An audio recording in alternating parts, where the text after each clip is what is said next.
नमस्कार विद्यार्थी मित्र हो, नवनाथ खेत्री या यूट्यूब चॅनलवरती तुमचं सर्वांचं स्वागत आहे। आज आपण ह्या व्हिडिओमध्ये बघणार आहोत बीड जिल्हा पोलीस पाटील भरती 2026 प्रश्नपत्रिका संच क्रमांक 2 घेतलेला आहे। मित्र हो, या व्हिडिओमध्ये आपण बीड जिल्हा विशेष सामान्य ज्ञान प्रश्न मंजुषा आपण ह्या व्हिडिओमध्ये घेतली आहे। मित्र हो, अशाच नवनवीन व्हिडिओसाठी नवनाथ खेत्री या यूट्यूब चॅनलला सबस्क्राईब करा, लाईक करा, शेअर करा आणि कमेंट करायला विसरू नका। चला तर बघा, व्हिडिओला सुरुवात करू। पहिला प्रश्न बघा, परळी वैजनाथ येथील ज्योतिर्लिंगाच्या मंदिराचे सध्याचे बांधकाम यांनी केलेलं आहे। तर परळी वैजनाथ येथील ज्योतिर्लिंगाच्या मंदिराचे सध्याचे बांधकाम यांनी केलेले आहे। तर पुण्यश्लोक अहिल्याबाई होळकर यांनी परळी येथील वैजनाथ मंदिराचा जीर्णोद्धार केलेला दिसून येतो। पुण्यश्लोक अहिल्याबाई होळकर यांनी परळी येथील मंदिराचा जीर्णोद्धार केलेला आहे। त्यानंतर आहे बीड जिल्ह्यातील शनीच्या 3.5 शक्तिपीठापैकी एक पूर्ण पीठ असणारे ठिकाण म्हणजेच डॅश डॅश हे होय। तर बीड जिल्ह्यातील शनीच्या 3.5 शक्तिपीठापैकी एक पूर्ण पीठ असणारे ठिकाण म्हणजेच राक्षस भुवन हे आपल्याला शनीच्या 3.5 शक्तिपीठापैकी एक पूर्ण असलेलं शक्तिपीठ सांगता येईल, राक्षस भुवन हे होय। बीड जिल्ह्यातील सौतडा धबधबा डॅश डॅश नदीवर तयार झालेला आहे। तर सौतडा धबधबा हा डॅश डॅश नदीवर तयार झालेला आहे। तर विचरणा या नदीवर सौतडा धबधबा आपल्याला तयार झालेला दिसून येतो। विचरणा या नदीवर सौतडा धबधबा तयार झालेला आहे। संत श्री मन्मथ स्वामी महाराज यांची समाधी डॅश डॅश या ठिकाणी आहे। तर संत श्री मन्मथ स्वामी महाराज यांची समाधी कपिलधार या ठिकाणी आहे। तर श्री मन्मथ स्वामी यांची समाधी आपल्याला कपिलधार बीड तालुक्यामध्ये असलेली दिसून येते। यानंतर आहे संत बंकट स्वामी महाराजांचे मंदिर डॅश डॅश या ठिकाणी आहे। तर संत श्री बंकट स्वामी महाराज यांचे मंदिर नेकनूर या ठिकाणी आहे। संत बंकट स्वामी महाराजाचे मंदिर हे नेकनूर या ठिकाणी आपल्याला असलेलं दिसून येतो। यानंतर आहे मराठी भाषेचे आद्य कवी म्हणून डॅश डॅश यांचा गौरव केला जातो। तर मराठी भाषेचे आद्य कवी म्हणून कवी मुकुंदराज यांचा गौरव केला जातो। मराठी भाषेचे आद्य कवी म्हणून कवी मुकुंदराज यांचा गौरव केला जातो। यानंतर आहे विवेक सिंधू या ग्रंथाचे ग्रंथकर्ते डॅश डॅश हे आहेत। तर विवेक सिंधू या ग्रंथाचे ग्रंथकर्ते हे मुकुंदराज असलेले आपल्याला सांगता येईल। मुकुंदराज यांनी विवेक सिंधू हा ग्रंथ लिहिलेला आहे, कवी मुकुंदराज यांनी होय। मराठीचे आद्य कवी मुकुंदराज यांची समाधी डॅश डॅश या शहरामध्ये आहे। तर मराठीचे आद्य कवी मुकुंदराज यांची समाधी ही अंबाजोगाई या शहरामध्ये आपल्याला असलेली दिसून येते। अंबाजोगाई या शहरामध्ये कवी मुकुंदराज यांची समाधी आहे। त्याचबरोबर अंबाजोगाई शहरामध्ये संत दासोपंत यांची ही समाधी आपल्याला असलेली दिसून येते।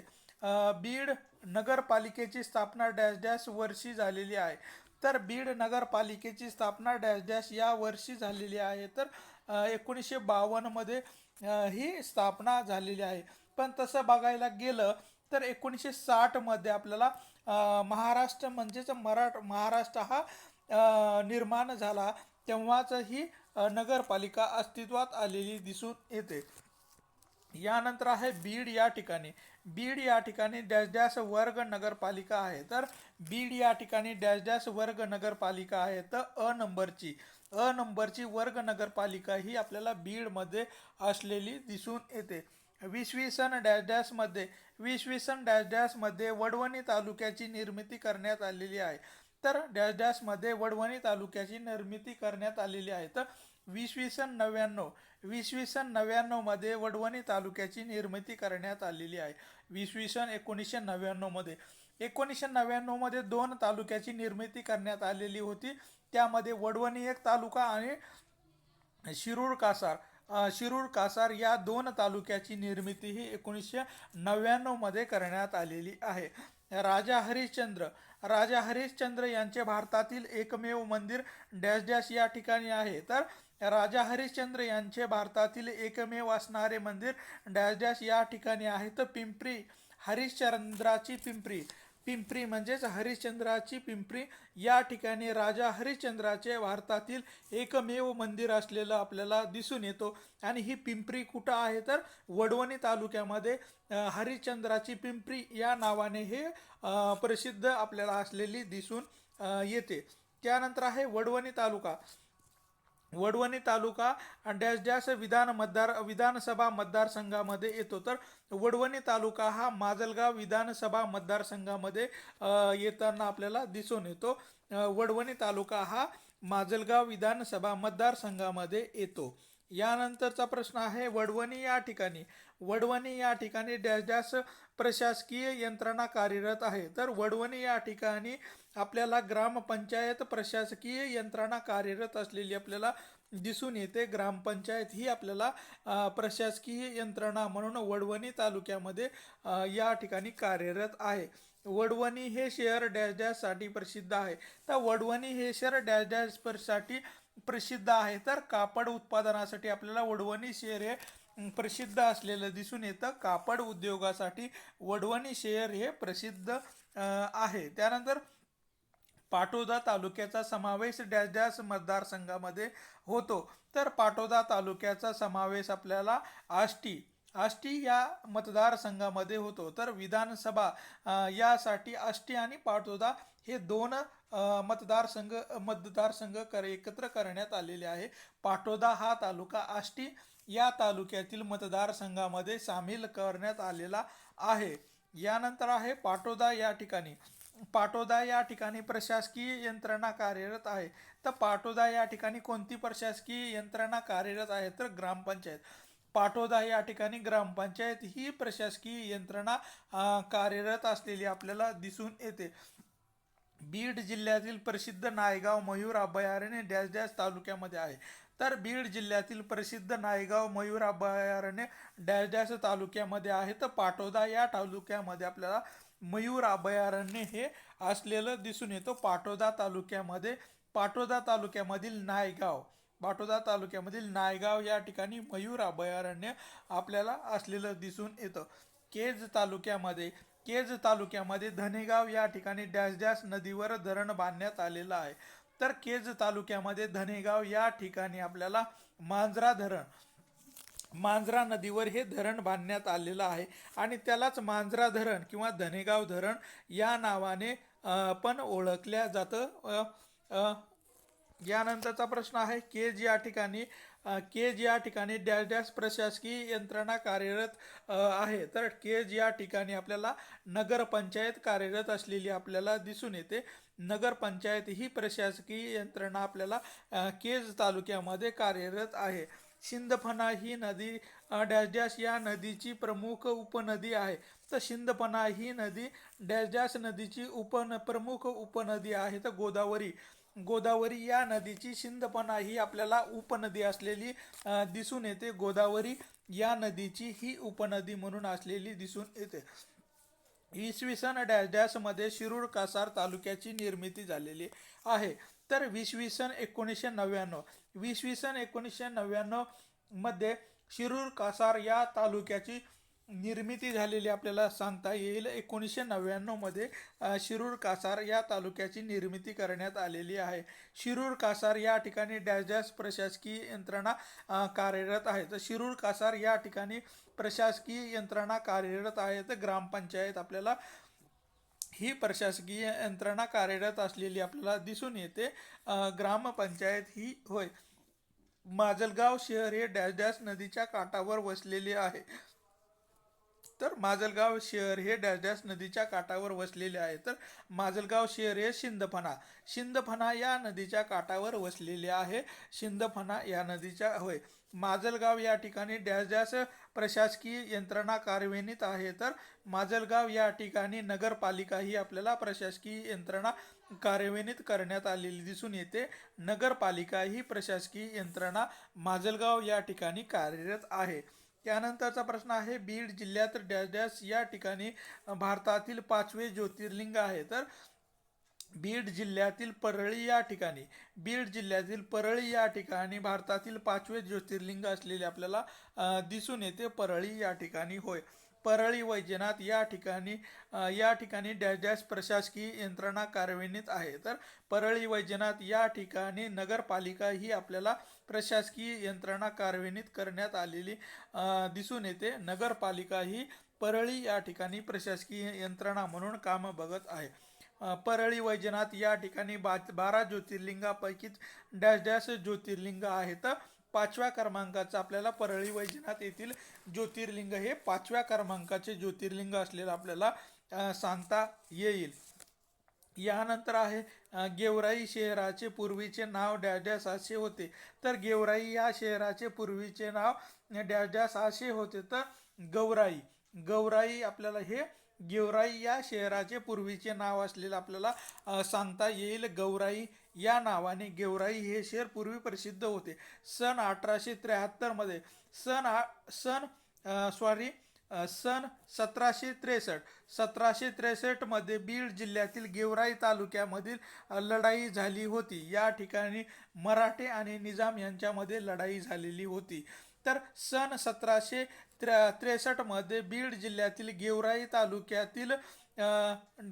तालुक्यातील राक्षस भुवन या ठिकाणी मराठी व निजाम यांच्यामध्ये लढाई झालेली आपल्याला सांगता येईल. राक्षस भुवन या ठिकाणी 1763 मध्ये आपल्याला मराठे आणि निजाम या दोघांमध्ये लढाई झालेली होती. सन 1763च्या राक्षस भुवन येथील लढाईमध्ये डॅश डॅश यांचा पराभव केलेला आहे. तर सन 1773 मध्ये राक्षस भुवन येथील लढाईमध्ये मराठे यांनी निजामाचा पराभव केलेला होता. मराठ्यांनी निजामाचा पराभव या लढाईमध्ये केलेला आपल्याला दिसून येतो. राक्षस भुवनच्या लढाईमध्ये मराठ्यांनी निजामाचा पराभव केलेला आहे. गेवराई तालुक्यातील पाडळशिंगी या ठिकाणी डॅश डॅश मंदिर आहे. तर गेवराई तालुक्यातील पाडळशिंगी या ठिकाणी एकलिंगेश्वराचे मंदिर असलेलं आपल्याला सांगता येईल. एकलिंगेश्वराचे मंदिर हे गेवराई तालुक्यातील पाडळशिंगी या ठिकाणी एकलिंगेश्वराचे मंदिर आहे. गेवराई तालुक्याच्या दक्षिण भागातून वाहणारी नदी कोणती आहे? तर गेवराई तालुक्याच्या दक्षिण भागातून वाहणारी नदी ही आपल्याला शिंदफणा ही सांगता येईल. गेवराई तालुक्याच्या दक्षिण भागातून वाहणारी नदी ही शिंदफणा नदी असलेली आपल्याला सांगता येईल. गेवराई तालुका हा डॅश डॅश पिकाच्या उत्पादनासाठी प्रसिद्ध आहे. तर गेवराई तालुका हा कापूस उत्पादनाच्या पिकासाठी प्रसिद्ध तालुका असलेला आपल्याला सांगता येईल. कापूस उत्पादनासाठी गेवराई हा तालुका प्रसिद्ध आहे. गेवराई तालुक्यातील डॅश डॅश हे गाव लाकडी बैलगाड्यासाठी बनविण्यासाठी प्रसिद्ध आहे. तर गेवराई तालुक्यातील मादळमोई हे गाव लाकडी बैलगाड्या बनविण्यासाठी प्रसिद्ध असलेलं आपल्याला सांगता येईल. मादळमोई हे गाव होय. अंबाजोगाई हे शहर डॅश डॅश नदीच्या काठावर वसलेले आहे. तर अंबाजोगाई हे शहर डॅश डॅश नदीच्या काठावर बसलेले आहे. तर अंबाजोगाई शहर हे जयवंती या नदीच्या काठावर बसलेले आहे. जयवंती या नदीच्या काठावर आहे. तर अंबाजोगाई डॅश डॅश हे अंबाजोगाई शहराचे ग्रामदैवत आहे. तर डॅश डॅश हे अंबाजोगाई शहराचे ग्रामदैवत आहे. तर माता योगेश्वरी हे आहे अंबाजोगाई शहराचे आपल्याला ग्रामदैवत असलेले सांगता येईल. माता योगेश्वरी हे ग्रामदैवत आहे. खालील पर्यायापैकी अंबाजोगाई शहराशी संबंधित पर्याय ओळखायचा आहे. खालील पर्यायापैकी अंबाजोगाई शहराशी संबंधित पर्याय ओळखायचा आहे. तर अंबाजोगाई शहरामध्ये माता योगेश्वरीचे मंदिर आहे. संत दासोपंतांचे वास्तव्य आपल्याला अंबाजोगाई या ठिकाणी आहे आणि खोलेश्वर मंदिर आपल्याला या अंबाजोगाई शहरामध्ये असलेलं दिसून येतो. म्हणून तीनही पर्यायी शहर आपल्याला हे अंबाजोगाई या शहराशी संबंधित आहेत. म्हणून यापैकी सर्व हे अंबाजोगाई शहराशी आपल्याला निगडीत असलेले पर्याय सांगता येतील. त्यानंतर आहे अंबाजोगाई तालुका डॅश डॅश विधानसभा मतदारसंघामध्ये येतो. तर अंबाजोगाई तालुका हा केज विधानसभा मतदारसंघामध्ये येतो. अंबाजोगाई तालुका हा केज विधानसभा मतदारसंघामध्ये येतो आणि हा केज विधानसभा मतदारसंघ जो आहे तो SC या प्रवर्गासाठी आपल्याला राखीव ठेवण्यात आलेला आहे. होय. त्यानंतर आहे अंबाजोगाई या ठिकाणी. अंबाजोगाई या ठिकाणी डॅश डॅश प्रशासकीय यंत्रणा कार्यरत आहे. तर अंबाजोगाई या ठिकाणी नगरपालिका ही प्रशासकीय यंत्रणा कार्यरत असलेली आपल्याला दिसून येते. नगरपालिका ही प्रशासकीय यंत्रणा अंबाजोगाई या ठिकाणी कार्यरत आहे. अंबाजोगाई हे शहर डॅश डॅश कवींचा कर्मभूमी आहे. तर अंबाजोगाई हे शहर आपल्याला कवी मुकुंदराज यांची कर्मभूमी असलेले सांगता येईल. कवी मुकुंदराज यांचे हे कर्मभूमी म्हणून आपण अंबाजोगाई या शहराकडे बघताना दिसून येतो. मराठवाड्याची सांस्कृतिक राजधानी. मराठवाड्याची सांस्कृतिक राजधानी म्हणून डॅश डॅश शहरास ओळखण्यात येते. तर मराठवाड्याची सांस्कृतिक राजधानी म्हणून अंबाजोगाई या शहरास ओळखल्या जाते. अंबाजोगाई या शहराला ओळखल्या जाते. यानंतर आहे अंबाजोगाई शहराचे प्राचीन नाव काय आहे. तर अंबाजोगाई या शहराचे प्राचीन नाव काय आहे तर जयवंती नगर. जयवंती नगर हे आपल्याला अंबाजोगाई शहराचे आपल्याला पुरातन नाव असलेलं दिसून येतो. आणि अंबाजोगाई जयवंती नगर हे कशावरून पडलं तर जयवंती नदीच्या काठावर बसलेलं असल्यामुळं जयवंती नगर हे असलेलं आपल्याला अंबाजोगाई या शहराचे नाव असलेलं दिसून येते. तसेच अंबाजोगाई या शहराला जयवंती नगर असेही म्हटल्या जाते.